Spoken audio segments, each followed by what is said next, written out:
So here's a little dynamic flexibility we can take you through. The first one we're going to start with is a SDLY thoracic rotation.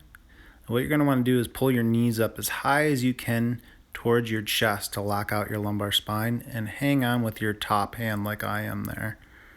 So we're holding on to that top knee. You're going to reach out overhead and sweep that arm back as you let your shoulder blade drop to the floor. So we're reaching up overhead. I'm looking over my shoulder, really trying to get my shoulder blade to drop towards the floor here. So as you're going, a great thing to do is to try to incorporate your breath with this. So as you reach up overhead, breathe in. As you open up, exhale out and pause in this position and try to take a breath in to fill up your rib cage. Again, breath in as I reach overhead. Exhale as I open up to let the shoulder blade drop back. One inhale through the nose to fill up the rib cage, and then I come back. Make sure your knees are hugged up high to your chest. You shouldn't feel anything in your lower back. If you are, you need to pull your knees up higher towards your chest. So here we go, me demonstrating pulling your knees up. Hold on to that top knee. Breath in as you reach overhead. Exhale as you open up. Breath in through your nose once you're there to fill up your chest, and then come back and reset. Keep those knees hugged up. I reset because I was starting to feel it in my lower back. If you start feeling that, you need to hug your knees up a bit higher. There's no rush with these. In terms of reps, I typically do somewhere between 3 to 10, and that's just based off of how I feel. So if you feel like one side is a little tighter than the other, spend a little bit more time working on that side. If you feel like these are pretty loose and easy, then maybe you don't need to do 10 reps. Maybe you only do 3 on each side. I'm typically pretty tight, so I tend to err more towards 10 reps each way. And that's just because I like to feel a little bit more fluid and loose before I get into the actual workout portion of my exercise routine. So after this, what we're going to go into is a 3-point thoracic rotation. So you're going to be on hands and knees. You want to sit your butt back all the way to your heels. You're going to drop one elbow to the floor in front of your knees and rest your fingertips on the back of your head. What you're going to try to do is spin to rotate open to look up towards the ceiling.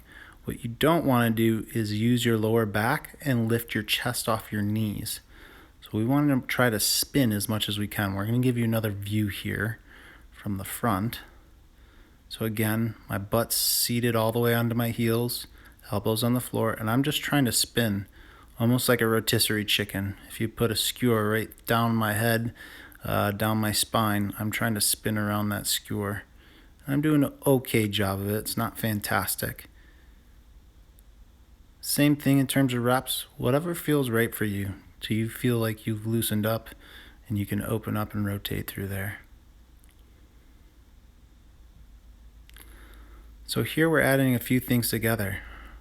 We're going to do some arm sweeps like we did before from a big extended lunge position. So you're going to reach underneath. I'm reaching under with my right arm and rotating up towards the ceiling. So I'm reaching towards a brick wall with my right arm when I come down and reaching towards the ceiling as I come up. I just did 3 reps there. From there, we're working into these arm sweeps. So I'm reaching up towards the ceiling. I'm reaching out in front of me as far as I can. After that third one, I'm going to carry it out. And we're working into a single leg downward dog now. So I'm doing a single leg downward dog on that right leg. I'm going to do 3, a big step up into that high lunge again. Now I'm going to my left side. 3 rotations. Left arm reaches underneath, what some would call thread the needle, up towards the ceiling. Into my arm sweeps.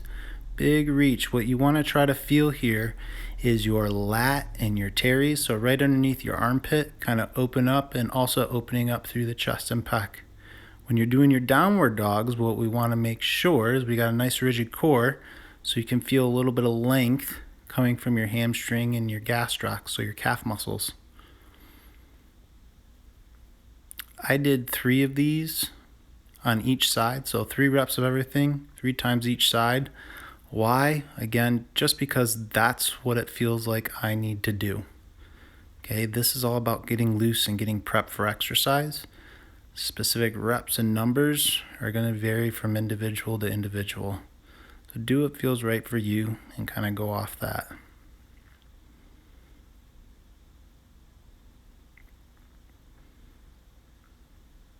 This next one we're doing is an inchworm.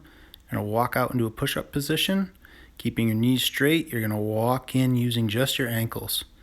Now, as you're doing this, it's very important you are continuously pushing the floor away with your shoulders, almost like you're pushing your sternum or your chest bone away from the floor, like the floor is hot, or if there was a sword underneath of you. Now, for some of you who want something a little bit more challenging or a little bit more core engaging, this is what you can do. Walk those hands out all the way before you come back in. Now, when you get fully extended, it is very hard to keep a neutral spine, so a good thing to do is to exhale once you get out there. Otherwise, it's the same. You're just trying to walk your shoulders over your hands and press away.